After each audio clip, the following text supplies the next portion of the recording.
Hi there, beautiful people.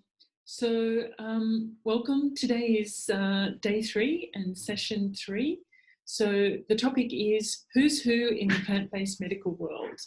So today we're going to have a look at two of my favourite doctors, Dr. Colin Campbell and Dr. Michael Brecker. Both of these doctors are research doctors, so they do not practice plant-based medicine on a personal level like one-to-one. Dr. Brecker actually says that he counts his patients in the millions. So they see themselves as playing the supportive role to the general practitioners that are helping to heal patients on a daily basis. So the plant-based world, medical world, owes a debt of gratitude to both of these men. They have really led the way forward in doing evidence-based research in plant nutrition. And this is really important because it's this understanding of the facts behind the nutrition that gives us the confidence to be able not only to teach you, but also for you to know where to go to get information that you need to help keep you healthy. And also to be able to explain this to your friends, you know. So let's have a look at Dr. Colin Campbell first. Dr. Colin Campbell was born in 1934. He's 85 years of age, and he is really way out the front there in leading plant-based nutrition. He is the director of the Center for Nutritional Studies at Cornell University, where he is also Professor Emeritus of Nutritional Biochemistry. He's written over 300 research papers and is the co-author of the China study, the largest nutritional research ever conducted. So following that research, Dr. Campbell also was involved in writing.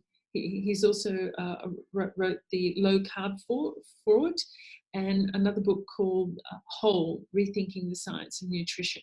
Okay, so when he was younger, he was part of a program in the Philippines to increase the protein consumption of Filipino children, believing that it would increase their nutritional levels.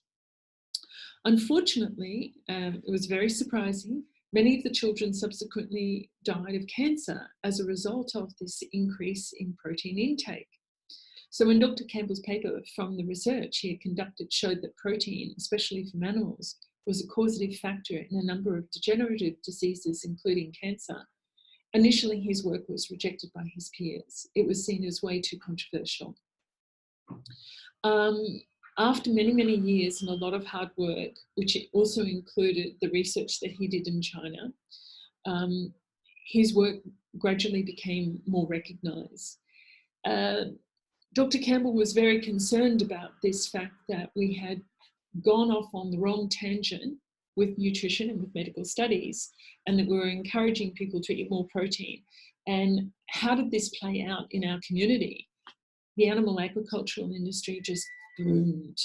And if you have a look at it, from about the 1950s, there was just this really big push to have more protein, and nutritional plates played, you know, they said having dairy and having animal products was really important. These took up a very large percentage of our dietary intake. And it was a push forward with the dairy industry as well. And everybody felt that they had to have dairy every day. And the more dairy, the better. And unfortunately, the research showed the exact opposite. And as we go through this program, we'll have a look at it a little bit in greater depth. And there'll be videos that I will give you to go and have a look, and so you can understand it a little bit better than how I'm explaining. Okay, so Dr. Campbell, he became very concerned about this, and what he tried to do was he tried to go to Congress, American Congress, and have them change a lot of the nutritional guidelines, because as he said, they were slowly killing the American population. So Dr. Colin Campbell and his colleagues went to Congress, tried to have the nutritional guidelines changed, and at first it looked as though they were going to be successful, and then suddenly it was all rejected. And as a result of that, they discovered that there was a lot of blocks towards changing the nutritional guidelines that came from the lobby groups that I spoke about yesterday. So Dr. Campbell and his son and a couple of colleagues, feeling quite shocked actually at this situation, they stepped sideways and they worked with others to set up pilot studies that focused on using plant-based nutrition exclusively to heal basically degenerative diseases. Now, initially they focused on cardiac patients. One of the first, up until recently, it was common practice for the standard American diet to have something like 80% of its protein from animal sources and the rest from plant sources. Dr. Campbell's proposal was quite radical in that it proposed deleting all animal protein from the diet and advocating only plant-based protein. So this was something that was incredibly new. And you can imagine the resistance that came from the animal agricultural industry and the lobby groups that were supporting the dairy industry, the chicken, the pork, the beef, the egg industry. Huge economic and social implications for that. And I think that Canada, which beginning of the year released its new nutritional guidelines, which had absolutely no industry input, came out with guidelines that are nutritionally very sound. These are radically different from what America has got. Hopefully Australia will follow. I know that New Zealand is pushing that way as well. So, and that's quite radical because these countries, such as Australia and New Zealand, are very heavily dependent on the agricultural industry. So we're facing some very interesting times here. One of the hardest things that is for us to accept is that pretty much everything that we thought we knew about eating and cooking and preparing food and sharing food, so wrong. So what we're going to do in this course is we're actually going to dismantle a lot of the myths and the lies that we have been told and that we tell ourselves. So this is a very important part of the program. This preparatory phase is actually looking at this information and being able to sift through it and help get us on the right path. And in a couple of days' time, we'll be actually looking at some of the ways in which we lie to ourselves because of our addictions and the taste buds and the desires that we have and how important a role food plays in our life. Okay, so the next doctor I'm going to talk about, I have to confess, I have a crush on Dr. Michael Brecker. Okay, he's 47 years of age. He was born in 1972, also an American. He is a registered general practitioner for clinical nutrition. He was one of the founders of the Loma Linda College of Lifestyle Medicine, and he practices as he did practice as a lifestyle medical physician. Now, as I may have mentioned, Dr. Michael Brecker sees his patient base in the millions. And I would have to say he's very, very influential in the plant-based field, plant-based world, particularly the plant-based medical world. Okay, so he's renowned for being highly critical of other doctors for not promoting plant-based nutrition. Okay, it's one of the few times that you'll ever see Dr. Brecker getting very, very upset or very passionate, because I can understand this, because the reluctance of the medical profession to actually come out and tell the truth is what is stopping a whole lot of patients from moving over and getting healthy. You know, if you go and see your average GP has almost zero nutritional understanding. Doctors receive something like 8 hours in their clinical training in nutrition. They just don't learn anything about it.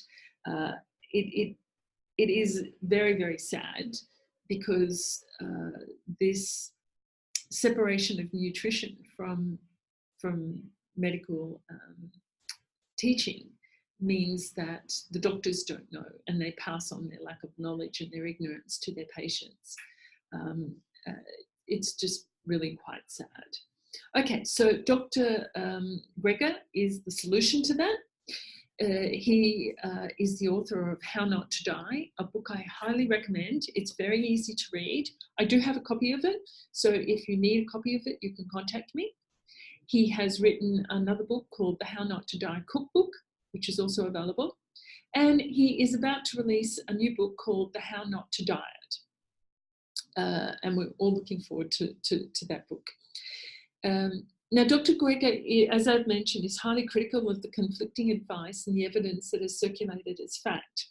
As a result, he has dedicated his life's work to developing his site www.nutritionfacts.org. Okay, going with that website is an app that he has, which is called The Daily Dozen, and I highly recommend everybody to download The Daily Dozen and start using it. Okay, so this nutritionfacts.org is the foremost site for accurate information on nutrition. What he does there, he reviews his peer studies, like the work of his peers, their articles and their research papers, and he publishes his findings daily.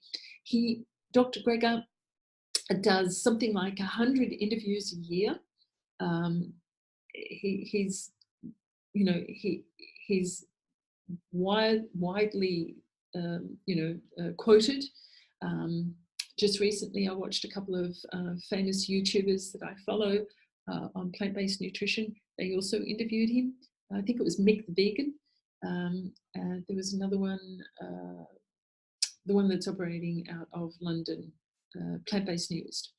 They interviewed him, and it's really interesting because Dr. Brecker is always interviewed while he's on his treadmill. He's got his camera set up, gets on his treadmill, does his 20-30 minutes of interview, and that's his exercise time. He multitasks, but it works for him. I think it's really quite cute. Okay, so the goal of his site, as he says it, is to present you and your doctor with the results of the latest in peer-reviewed nutrition and health research, presented in a way that's easy to understand. And I must say that his videos and his blogs are very easy to understand. He breaks them down. He takes the technical jargon, presents it in such a way that it's easy for the audience to understand. He highlights passages and shows you what is important. So it's very, very useful. I've looked at a number of the articles that he has reviewed, and he points out so many of the articles that cause confusion are actually funded by the lobby groups that we have been talking about, the animal agriculture industry, etc., etc. And so that's very valuable information. Okay, so let's have a look at this. Now, quotes from Dr. Brecker: "You won't know it until you put it to the test." Okay, you'll hear him say that almost in every video, every interview that there is of Dr. Brecker. Okay, now one thing that I'd like to point out with both of these doctors is that occasionally you'll hear some criticism of them. Now, I'm open-minded. These people are not gods. They're not infallible. Okay, Dr. Colin Campbell, he agrees that his first study, the China study, the book, which he wrote with his son, Tom Campbell, there were a few things in it that perhaps were a little bit unclear, factually a little bit compromising. So that's one of the reasons why Dr. Campbell later wrote the book Source, looking at the nutritional science again. And the reason for that was that he said that a number of decades had actually passed since the writing of the China study, and he wanted to clarify some points, and he wanted to present some new findings. And I have actually read that. It was a very, very good book. I highly recommend it. However, it is a little bit sad as well, because in it, Dr. Campbell points out that with all of these years, all of the decades that have passed since his initial findings and when he presented to Congress, not really much has changed. Okay, if anything, the only thing that has really pushed forward the plant-based movement has been the veganist movement, which is more about the ethical side of how the animals have been treated. It was the growth of the ethical vegan that has actually spread a lot of the work of Dr. Campbell's into the greater community, whereas before it was more academic and it didn't really get into the community so much. So, and please also remember that when Bill Clinton changed his diet and cleaned up his health, that was more from the whole food plant-based. It was more from the health point of view rather than the ethical point of view. So it's the convergence of both of the whole food plant-based, the health promotion of plant-based diet, plus the ethical side of what's happening with the animals and the animal agriculture, that has both converged to push forward the whole plant-based movement. So regardless of whether you're going in for ethical reasons or you're going in for your health reasons, the whole area has exploded with resources and with information and professionals, which is really good for us as humans and also good for the planet. Now, Dr. Michael Brecker has also had his critics. He has been criticised by people because he's actually a vegan. I don't think Dr. Campbell is, but I think Dr. Brecker is definitely a vegan, and he's what's known as an ethical vegan. So he's also involved in, say, perhaps taking care of the animals. He gives donations and does time at animal sanctuaries. So he's a very compassionate man. I'm not saying that Dr. Campbell isn't. Both of them are scientists, but Dr. Brecker is a little bit more known for his vegan side. I've seen some of the criticisms of both of these men. And like I say, if you look deeper, the people that are critiquing are often funded either by the animal agricultural industry or they're extremely anti-veganism, okay? And they perceive any scientific evidence that is presented that supports plant-based diets, they see it as being biased, when in actual fact it is scientifically very sound. And that, once again, is a reason why Dr. Brecker has founded nutritionfacts.org, which is a charity. He doesn't take any money. You can get onto it. You can do any of your research on there. I do my research regularly. He sends me articles, blogs, and videos. I watch them almost daily, and that's how I keep up to date. And I know so much about nutrition is because of Dr. Brecker's website. So I think I'll probably wrap it up there. Thank you so much for listening, and I look forward to session 4. Peace out from Denise.